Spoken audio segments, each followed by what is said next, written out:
This is a story that we had pretty recently, and it was her first time on the show. We are extremely happy to have her here. Please give it up for Miss Constance Anna, everyone.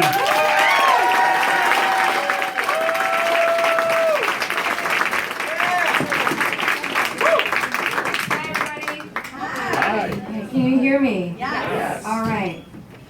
So, at the spring musical concert during my sophomore year of high school, I really only had three things on my mind.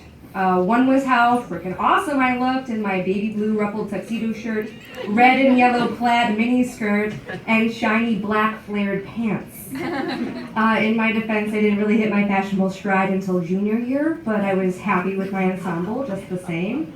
The other thing was the adorable redheaded trombone player who I had had a huge crush on throughout all of high school. But mostly, I had a raging set of butterflies fluttering in my lower abdomen, constant companions for all of my life right before a performance, like tonight. So, Mr. Shively, our beloved high school band instructor, was prepping us for our performance as we gathered behind the royal blue curtains to take stage in the ancient middle school auditorium used for all of the public school stage productions. After running through key song transitions and cracking a few jokes to ease the tension, he concluded with an interesting note of advisement.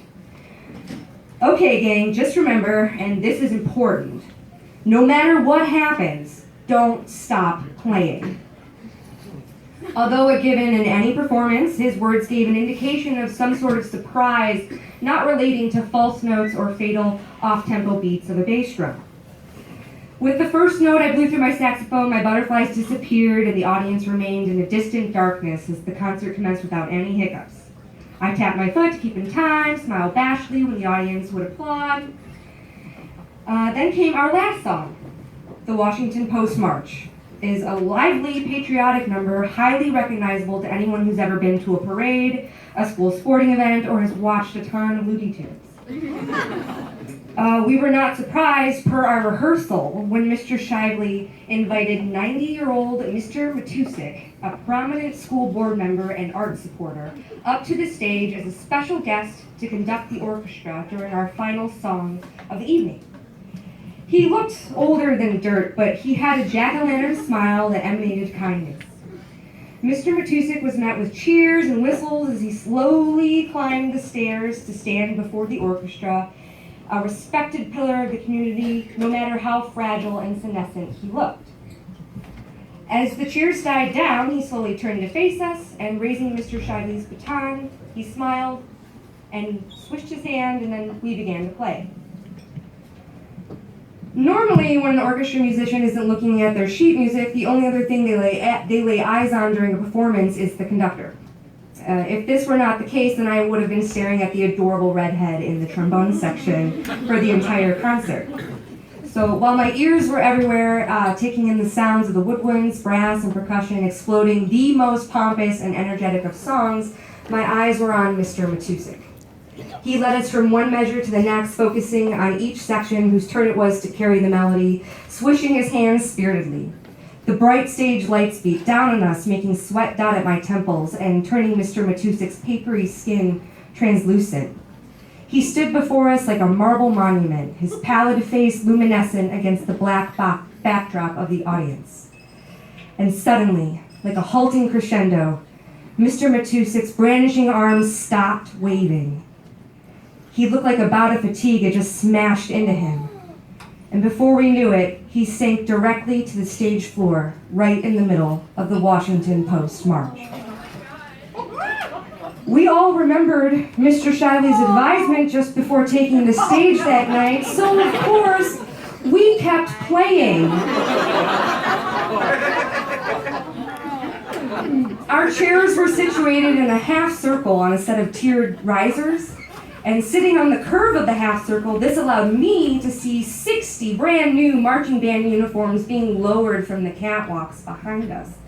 They were pristine blue, white, and gold uniforms being lowered to surprise the students and the audience with the fruits of fundraisers and good people like Mr. Matusik.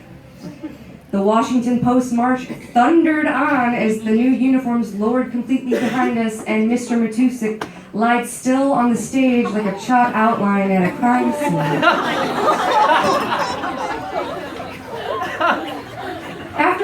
seemed like an eternity, Mr. Shively rushed the stage, swinging his arms wildly for us to stop, while some audience members dashed out of the darkness towards Mr. Matusik's lifeless body. The orchestra puttered to silence in a depressing diminuendo, which gave rise to the frantic voices of the audience. The house lights sprung on, and I could see that most of the audience had risen to their feet. Mr. Shively began to hurriedly file us off stage, out of the auditorium, and around the corner to the gymnasium. After he told us to wait while he went to see what was going on, we gathered wide-eyed and dumbstruck over the bizarreness of what had just transpired. When Mr. Shively returned, he told us that Mr. Matusik had been rushed to the hospital by ambulance and that our parents were out in the hall waiting for us. "I can't believe you guys kept playing," he said in astonishment, a small laugh in the bottom of his throat. We told him we were just following orders, and by the way, the new marching band uniforms looked awesome. After my last telling of this story, it was brought to my attention by my parents that I had missed a crucial detail. The auditorium where the school concert occurred was in fact named for Mr. Matusik years before this performance. So I feel compelled to add that yes, Mr. Matusik passed away in the hospital about a week after his heart attack in the auditorium that night. Personally, I cannot imagine rounding out my life so well that after nearly a century of living, I would take my final conscious breaths while conducting an orchestra upon the very stage named in my honor, surrounded by people my life's work had benefited so much. So I don't feel bad that the high school band never stopped playing that night, as it appears that Mr. Anthony Matusik never stopped playing either. Thank you.